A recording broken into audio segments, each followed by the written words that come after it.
February the 21st, 2026. Guys, you're looking at a map, and this is showing 18 U.S. military bases in the Middle East. They're covering up most of Saudi Arabia. You've got Iraq here, Syria, Turkey. Now, there's no bases there. They're just listing on the map. And you've got a couple, it looks like, in Jordan throughout this area.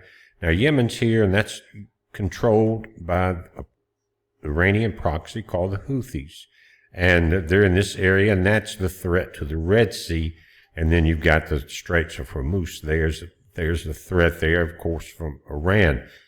Now, we talked about loyalties among the brotherhood of some of these nations, how that would work out. But this is a list of a lot of bases. And, again, air bases, supply bases, things like that. Plus offshore visual in the Mediterranean there. We know we have a couple aircraft carrier groups as well as in other places. Now, that's has two sides to it. One, we have a lot of assets ready in case something breaks out. The other is we have a lot of targets. You understand what I'm saying?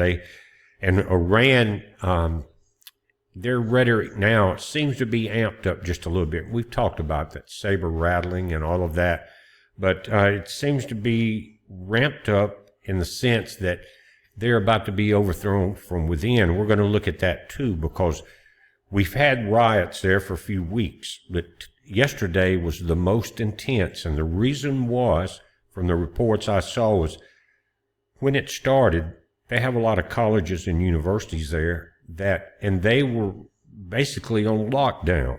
They didn't want those students involved with the rest of the protesters. So they were trying to keep all of that locked down, and that ended yesterday. And so it got to be the largest protest since these events have started on this go-round. So the internal threat now is just as dangerous to the leaders of Iran, who basically need to go and let the Iranian people have their nation back, not ran by the mullahs. That needs to happen. There'd be a lot of happy Iranians, I guarantee you. Now, of course, the Ayatollahs won't be all that happy. Their money laundering days and all of their world deception will be over. But not only, again, you have this many assets, and that gives Iran that many more targets, because they're talking about now. And I'm going to show you about a 2 or 3 minute video of some of the replies that are coming from their diplomats on how this will be different than some of the other conflicts that we've seen there. Now, along with those air bases and military bases, you have this map. It's saying where the U.S. is building up military force near Iran. Ships are in the yellow. Red is the base hosting aircraft, okay? And so you've got, of course, planes on the aircraft carriers that can also be serviced or hosted, as they're saying here, at these air bases, which would be very handy if you have a problem with a ship or you're in that area and you don't want to fly back out over the ocean to refuel. We have refueling tankers, but these bases could be very important. You've got the Lincoln here in the aircraft carrier, and there are 3 destroyers in this area. Destroyers here, 3 combat ships, and so on. 1 guided missile destroyer here in the Red Sea.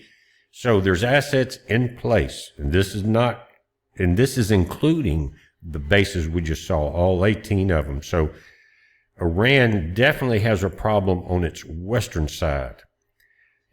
And with the reach from all the way south of here into Diego Garcia, the island that we launched the nuclear strikes on against Iran earlier in the year, this is pretty much covered up.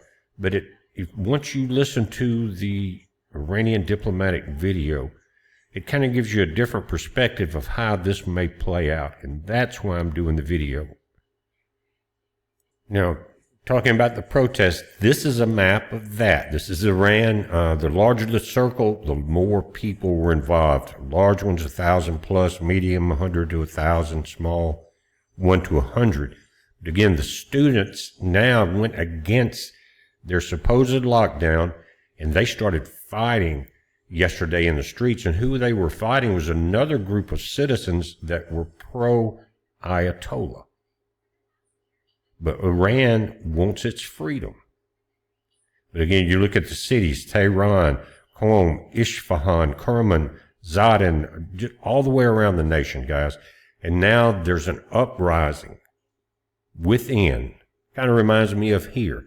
But so Iran has been supposedly slaughtering these people, 30,000 plus, and that actual numbers have been out for a while, and I think it's continued. And so you got this conflict, you've got your entire left side of the screen covered in U.S. military assets. Of course, you got other nations around here, Afghanistan and places like that.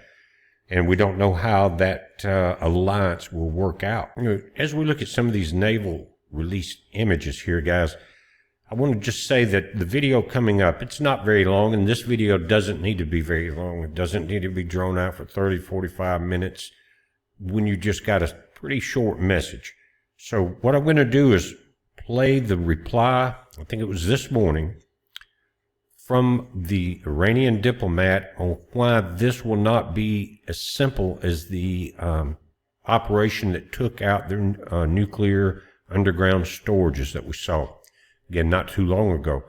And he's saying it will not be a hit and run event. If it's a direct attack, then every asset that we have will be hit.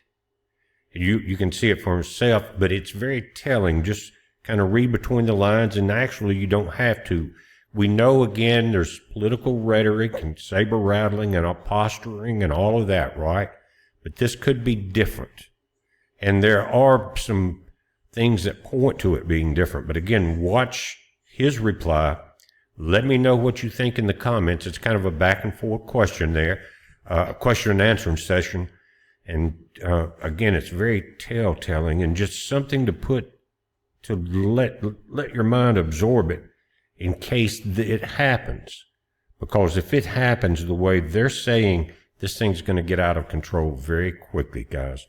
Just a heads up. I want you to pay attention and be safe. The video's coming up tagged into this. That a deal is possible. It cannot be ruled out.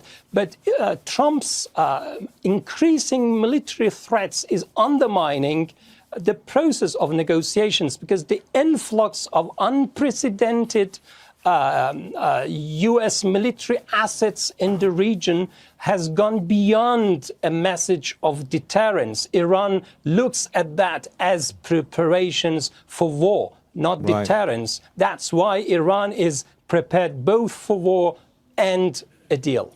Talking about that military build-up by the U.S., so yesterday I spoke with a former U.S. naval destroyer commander who said the reported, do emphasize, reported transfers to Iran of military hardware from countries like China and Russia, along the lines of things like stealth detecting radars, new air defense systems like the HQ-9Bs and so on. Now, he said that doesn't really represent much of a challenge to the U.S.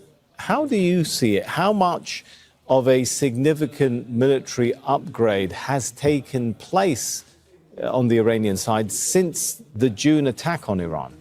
Iran has made a lot of investment on supersonic missiles and weapons that can kill U.S. warships and also target U.S. military bases. What Trump fears most? Trump fears four scenarios most. One is U.S. troops getting killed. He doesn't want U.S. troops to return home in body bags. If he attacks Iran, Iran will make sure that this is going to happen. Second, he doesn't want a protracted war. This time, Iran will react massively. Iran's military doctrine says it will show massive retaliation. It will be a bloody regional war. What does massive U.S. economy? What does massive retaliation in a regional war mean? Would Iran not limit its attacks only to military bases in the region, but might go after other targets, energy targets, if energy targets are hit within Iran? It will be asymmetric tactics. It will be a regional war. All American military assets at sea, in land, and on the air will be legitimate targets if Iran is attacked. Iran, will make sure, is determined to make sure that the U.S. will pay a very high price beyond Trump's tolerance if it is attacked this time. So no way for Trump to get away with a limited strike against Iran. Things have changed. Iran's calculations have changed. Trump believes, and he has said it, that instilling fear in Tehran may be necessary to compel Tehran to surrender. That's a miscalculation. Trump's threats does not produce fear in Tehran. It produces more determination to inflict pain and challenge and resist against the U.S. and make sure that Trump will pay a high price if it decides to attack and fall in Netanyahu's trap of a war with Iran. Okay, Ali Akbar Darini, a researcher at the Center for Strategic Studies. Thank you so much for joining us.